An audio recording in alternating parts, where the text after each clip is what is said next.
ರಾಜಕೀಯ ವಿಶ್ಲೇಷಣೆ ಊಹಾಪೋಹಗಳು ಅಂತಕ್ಕಂಥದ್ದು ನನ್ನ ಅಭಿಪ್ರಾಯ. ಎರಡೂ ಪಕ್ಷಗಳು ಸೇರಿ ಸರ್ಕಾರ ರಚನೆ ಮಾಡ್ತಕ್ಕಂಥದ್ದು ಬಹುಶಃ ನನ್ನ ಒಂದು ರಾಜಕೀಯದ ಅನುಭವದಲ್ಲಿ, ನನಗಾದಂಥ ಅನುಭವದಲ್ಲಿ ಅದು ಅಷ್ಟು ಅದು ಒಂದು ಊಹಾಪೋಹ ಸುದ್ದಿ ಬಂದಿರೋದೇ ಮೊದಲನೇದಾಗಿ ತಪ್ಪು ಅನ್ನೋದು ನನ್ನ ಅಭಿಪ್ರಾಯ. ಬಹುಶಃ ಆ ಎರಡೂ ಪಕ್ಷಗಳು ಸೇರಿ ಸರ್ಕಾರ ಮಾಡ್ತಾರೆ ಅಂತಕ್ಕಂಥದ್ದು ನಾನಂತೂ ನಿರೀಕ್ಷೆ ಮಾಡೋದು. ಕಾಂಗ್ರೆಸ್ ಡಿಎಂಕೆ ಜೊತೆ ಇತ್ತು ಸರ್, ಇವಾಗ ಟಿವಿಕೆ ಜೊತೆ ಅವ್ರಿಗೆ ಸಹಕಾರ ಕೊಡ್ತಿದ್ದಾರೆ ಸರ್, ಇದು ಯಾವ ರೀತಿ ಬೆಳವಣಿಗೆ? ಕಾಂಗ್ರೆಸ್ ಪಕ್ಷದ ನಡವಳಿಕೆ ಬಗ್ಗೆ ನಾವು ಟೀಕೆ ಮಾಡೋದು, ನಾನು ಚರ್ಚೆ ಮಾಡೋದು ಅನವಶ್ಯಕ. ಯಾವ ರೀತಿ ಕಾಂಗ್ರೆಸ್ ಪಕ್ಷ ಯಾವ್ಯಾವ ಸಂದರ್ಭದಲ್ಲಿ ಯಾವ್ಯಾವ ರೀತಿಯಲ್ಲಿ ಸರ್ಕಾರಗಳನ್ನು ಅಸ್ಥಿರಗೊಳಿಸಿದ್ದಾರೆ, ಕೇಂದ್ರದಲ್ಲಿದ್ದಂಥ ಚರಣ್ ಸಿಂಗ್ ಅವರಿಂದ ಪ್ರಾರಂಭ ಆಗಿ ವಿ ಪಿ ಸಿಂಗ್ ಇರ್ಬೋದು, ಚರಣ್ ಸಿಂಗ್ ಇರ್ಬೋದು, ಚಂದ್ರಶೇಖರ್ ಇರ್ಬೋದು, ಅದೇ ರೀತಿ ದೇವೇಗೌಡರು ಅಧಿಕಾರದಲ್ಲಿದ್ದಾಗೂ ಸಹ ಯಾವ ರೀತಿ ಯಾವ ಕಾರಣಗಳನ್ನು ಕೊಟ್ಟು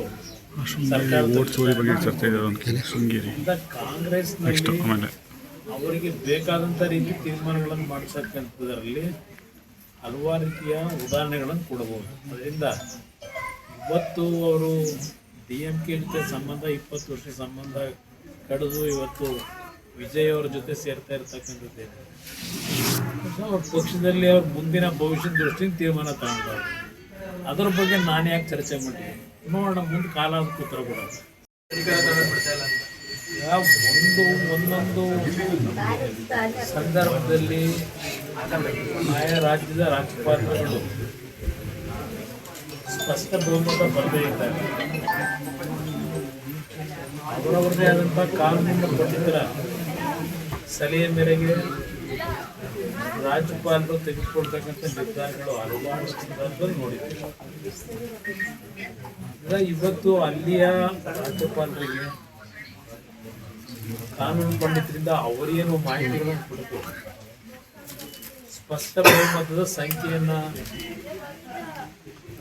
ರಾಜ್ಯಪಾಲರ ಗಮನಕ್ಕೆ ತರಬೇಕು.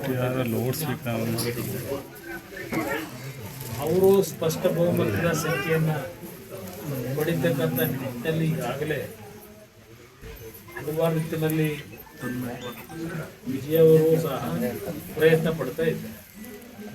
ಈಗ ಎರಡು ಪ್ರಮುಖ ವಿರೋಧ ಪಕ್ಷಗಳು ಈಗ ಡಿಎಂಕೆ ಅವರು ಸಹ ಸ್ಟಾಲಿನ್ ಅವರು ಒಂದು ಮಾತು ಹೇಳಿದ್ದಾರೆ, 6 ತಿಂಗಳು ನಾನು ಯಾವುದೇ ರೀತಿಯಲ್ಲಿ ಡಿಸ್ಚಾರ್ಜ್ ಮಾಡಲಿಕ್ಕೆ ಅವಕಾಶ ಕೊಡಲಿಲ್ಲ, ಸರ್ಕಾರ ನಡೆಸಲಿ ಅಂತಕ್ಕಂಥ ಅವರು ಶುಭ ಹಾರೈಸಿದ್ದಾರೆ.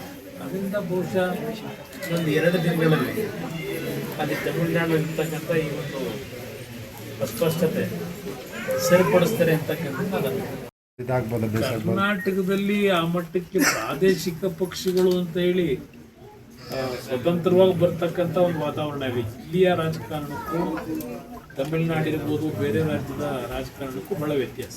ಸರ್, ತಮಿಳುನಾಡು ಫಲಿತಾಂಶನ ಕೇರಳ ಫಲಿತಾಂಶ ಕಾಂಗ್ರೆಸ್ ಒಪ್ಕೊಳ್ತಿದೆ, ಆದರೆ ವೆಸ್ಟ್ ಬೆಂಗಾಲಲ್ಲಿ ED IT ಎಲ್ಲವನ್ನೂ ಕೂಡ ದುರುಪಯೋಗ ಪಡಿಸ್ತದೆ.